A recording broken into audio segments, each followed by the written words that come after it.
Some people want to live this way, college football in America, and some people want to live this way, Australia. We're divided now more than ever, and these two pictures really illustrate it. But my question today is, are you even allowed to be honest? Are you allowed to tell the truth? Or do we live in an authoritarian 1984 world where you will be penalized for telling the truth before the media and the so-called experts? Everything I'm going to say is going to be sourced by mainstream media, so this shouldn't even be controversial. And if you want to know why people are skeptical, this should explain it. Just a few days ago, Rolling Stone took this dozens lineup at Oklahoma City Church for COVID vaccine January photo from AP and repurposed it for their fraudulent article, Gunshot Victims Left Waiting as Horse Dewormer Overdoses Overwhelm Oklahoma Hospitals, Doctor Says. In their update that should have been a total retraction, they literally admitted that doctor who said that hasn't worked there in over 2 months, and the hospital themselves say that they actually haven't treated any patients due to that. Seriously, they're that bad and fake. So this is Reuters on Wednesday, February 17th, 2021. They said Israeli study finds Pfizer vaccine 95% effective against COVID-19. And on July 23rd, just a few months later, CNBC admitted Israel says Pfizer COVID vaccine is actually just 39% effective as Delta spreads, but it still prevents against severe illness. So just in a few months, that 95% number went to 39%. Since Israel was very bullish on the vaccine, on April 14th, 2021, they said in BBC, COVID, Israel may be reaching herd immunity. Telling people, you have to get this, we're probably going to reach herd immunity. Israel's we're all going to reach herd immunity, we're going to get this thing. And that's what they were saying. They can act like they weren't, but I have the receipts. And once again, just a few months later in August, CNBC admitted, here's why herd immunity from COVID is mythical with the Delta variant. So herd immunity went from imminent to mythical in just a few months in the eyes of different experts. Now I'm not sure if we'll ever get there, but that's quite the different scenario.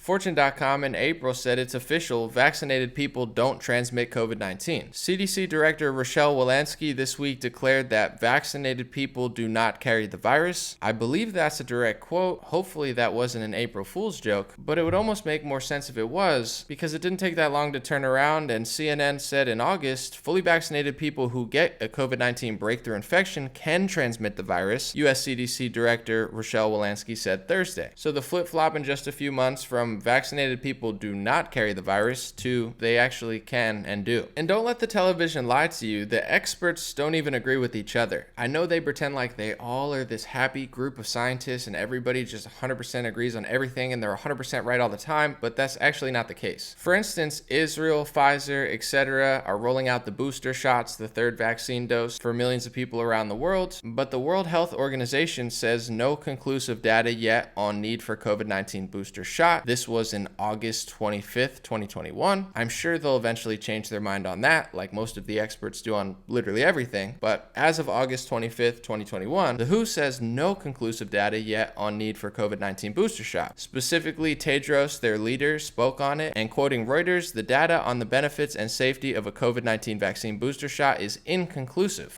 But Dr. Anthony Fauci says dramatic data from Israel supports COVID-19 boosters. So understand Pfizer, Israel, Fauci, and the World Health Organization, they don't even agree on this. So if you have an opinion or a perspective, in my opinion and perspective, it's okay to have your opinion and perspective, but in their eyes, you're not allowed to. You're not allowed to question the experts or the scientists or the bureaucrats in charge of you, even though they're constantly contradicting themselves and questioning each other. I guess this is part of our new caste system. It's like when you go to a restaurant. Well, I have money and I go there, so I don't have to wear a mask, but my waitresses have to wear a mask sometimes. I guess my air is better or something, and since they have to work, they have to do that. I'm not sure how the science of air works in that scenario, but it's starting to feel like a caste system to me, where the workers are being humiliated, degraded, and bullied, and the patrons are being treated like royalty. It's disgusting to me, but please explain to me in the comment section why my air and their air differs, because I'd love to hear it. And when Fauci says the dramatic data, I want to look at the actual data so you can see it for yourself. This is not my opinion. This is the data on Google, which apparently comes from JHU, which I believe is Johns Hopkins University. ethnicity. This shows September 4th, 2021. It says there were 25 deaths per COVID data, and the 7-day average of deaths was 29. That's this year, with over 5.5 million people double jabbed and over 2 million people triple jabbed. Now, if you look back to September 4th, 2020, there were 12 deaths on the same exact day with a 14-death 7-day average. On September 4th, 2021, that's right now, the new cases were a little under 8,000 with a 7-day average of over 9,000. If you go back to the same day in 2020, September 4th, new cases were a little bit over 2,500 and the 7-day average was a little over 2,000. A day passed while editing this video, so I decided to look at the data on September 5th for daily deaths. In 2021, it was 51 in Israel, and on September 5th in 2020, it was 14, presented without comment. So I guess that's the dramatic data that Fauci's talking about that justifies the booster, that the World Health Organization at the moment that I read that doesn't even agree. Of course, this all changes all the time. The science is settled. They tell you when they don't want you to question them, but when they change their own opinions and contradict each other, the science evolved. It's totally normal to go back and forth. Just you, peasant serf, you don't question us. That's the little game they're playing. It's just sad people are either dumb or brainwashed enough to believe it, but whatever. And I can't talk about this stuff because I'm just this peasant type person who doesn't have the authority in this new 1984 authoritarian world to tell the truth, but I'll leave it up to New York Times to do it, since they're the trusted experts who are allowed to do this stuff. They said recently, Israel, once the model for beating COVID faces new surge of infections, one of the most vaccinated societies, Israel, now has one of the highest infection rates in the world, raising questions about vaccines' efficacy. Wait, they can raise questions about efficacy? That's crazy. I mean, of course, you could see that 95 number turn into a 39, but you shouldn't raise questions because you'll get deleted off social media. You shouldn't raise questions because your boss should just be able to bully you. You shouldn't raise questions, but the New York Times, your overlord, they'll raise the questions for you. Thank you, New York Times. I appreciate it because I had a question myself. I just didn't want my Instagram page to get deleted. Thank you so much.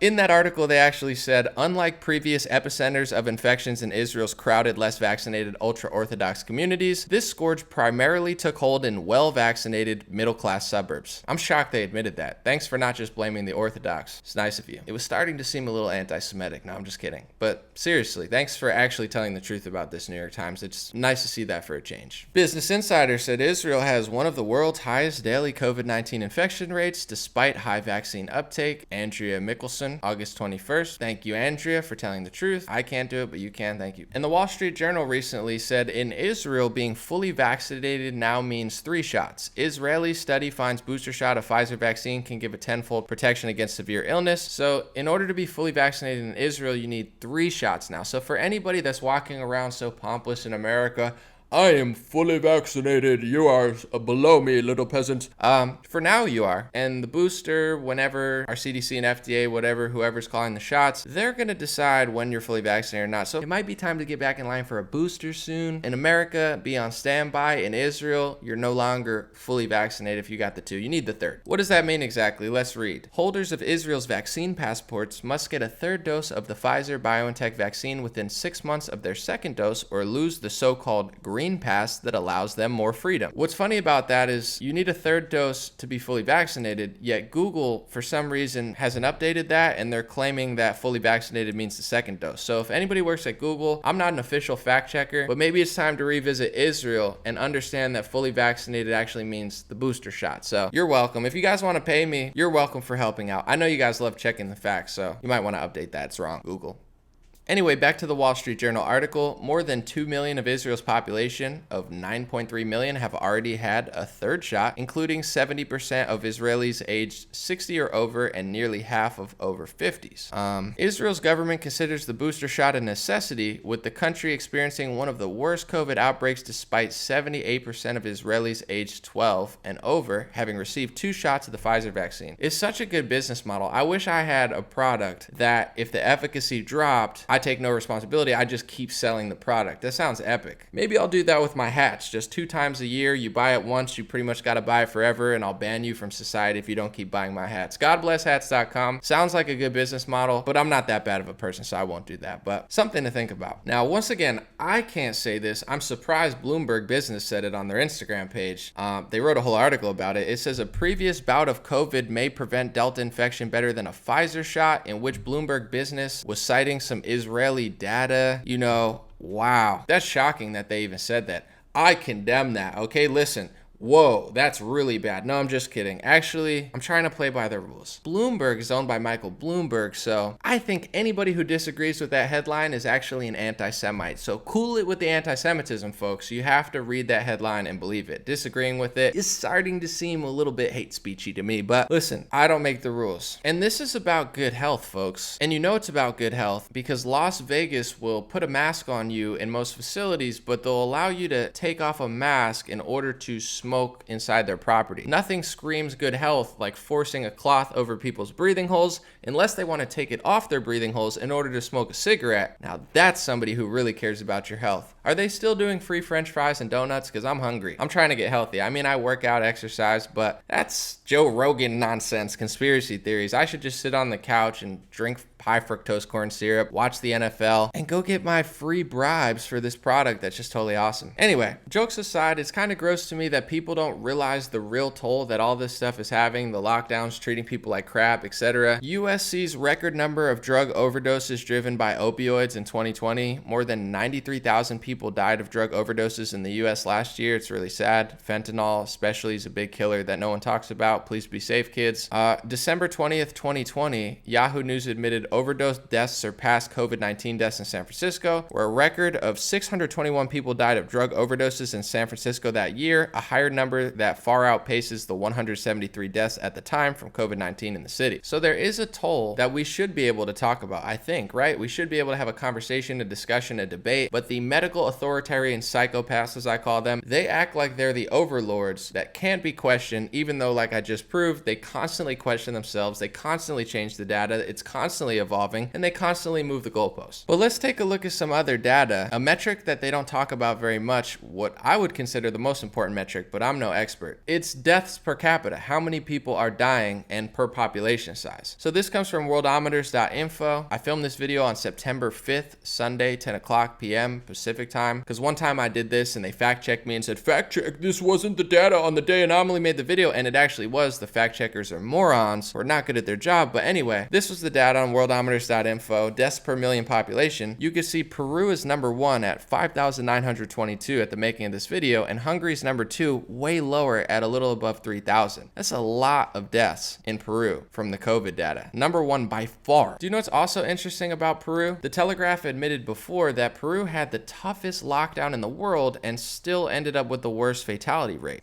Toughest lockdown in the world, most deaths. Weird. Do you guys remember when they were fear-mongering about India? India. There's over 1 billion people in India, but India, oh my God, India doesn't listen to us. India needs to do what we say. Oh my God, these people are... Let's look at the data of India. Where is it? It's hard to find because in deaths per population on the worldometers.info, it's all the way down at 117th with 316. All that fear-mongering about India, they never told you deaths per capita. I wonder why. And just to prove to you that there is a toll of what's going on, The Guardian did this last year, but I think it's very telling. COVID set to cause 400,000 surge in tuberculosis deaths as medics are diverted. Millions of misdiagnosis will add to the global pandemic toll. That's obviously happening here in America too, not with tuberculosis, but cancer screenings, doctor's appointments, because they canceled so many over the last year. There is a toll to that we should be able to talk about. Stop bullying people all over the place. But let's move on. So in general, if people want to take a medication, it doesn't matter to me. I wouldn't force food down somebody's throat. I wouldn't force medication in somebody. That's not my style. I don't care what people do. There's actually, if you look it up, over 20,000 prescription drug products approved by the FDA for marketing. That's a lot. I don't take them all. In fact, I don't know that I take any, and I shouldn't have to. But the bullies are trying to force this product on everybody, and then when the efficacy is not what they say it is, they blame people who didn't take the product, or they eventually get around to blaming people who did take the product and tell you that you actually have to take another one. I guess forever, maybe every 6 months, 8 months, they're not even sure yet. So I have to be a pharmacy customer for life or else I lose access to gym and society. I mean, is that not psychotic to even people who got the product? It's a little creepy to me. I'm not what they're going to say. I'm not anti-vax or anti-pharma. It doesn't even make sense to me. It's like I'm just being a rational, reasonable person who doesn't want to give the government and corporate class the power to kick me out of society and treat me like an animal, prisoner, or slave because I turned down one of the products that they're offering. It's very creepy, especially given the presentation I just gave with the data that I didn't make up myself. It's just proving itself time and time again, but the agenda is so severe that they don't really care what the data says. They're just pushing their agenda at all costs. They won't say that, but that's what's happening. I read this article that was from 2018. It's very interesting. It's a Forbes article. It said the biopharmaceutical industry provides 75% of the FDA's drug review budget. Is this a problem? And this is not just some random guy who wrote the article. You can see John LaMattina was the president of Pfizer Global Research and Development in 2007, where he managed more than 13,000 scientists and professionals in US, Europe, and Asia. He's received numerous awards. You get it. This guy's a bigwig. It's a great article. It's fair. It shows both sides. But once again, he was saying that at the time, 75% of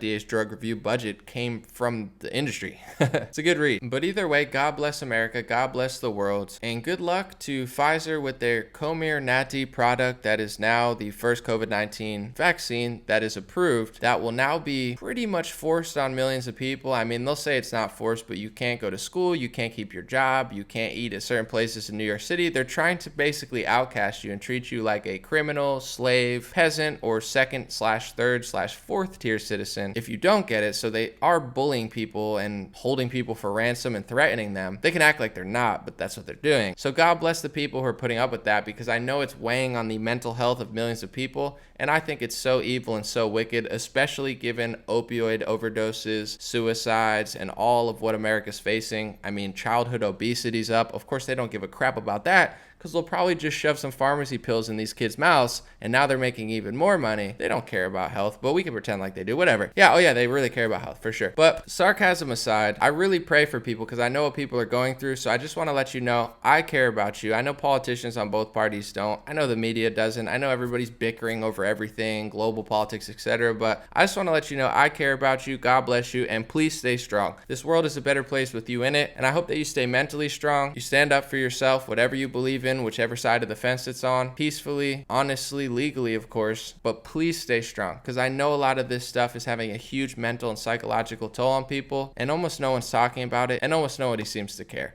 I do, and I really pray for you to be happy, wealthy, successful, and whether people decide to get it or not, just understand at a certain point, these people are never going to stop moving the goalposts, and if you ever decide to opt out of, I don't know, I guess now the door's open that they could pretty much do anything, give you any product at any time, any booster shot. If you do decide to politely decline, understand you're going to be in that position that hundreds of millions of us are in now, being basically threatened to not even be like a human being anymore. It's dehumanizing, it's gross. And in my opinion, based on all the information and data I shared, it's completely off base, it's completely dangerous, and it comes at a real cost that hurts way more people than the media will admit. God bless you. God bless your family. Thank you guys so much for supporting, buying a hat, godblesshats.com. I see them at a lot of protests. A lot of people send me selfies, etc. Thank you so much. And thank you to everybody supporting on patreon.com/raretalk. It's been very great. Thank you to everybody watching on Facebook, Instagram, YouTube. I've been very blessed, very fortunate. I'm forever grateful. I'll continue trying to bring you good news, good perspectives, and stories all around the world. God bless you again.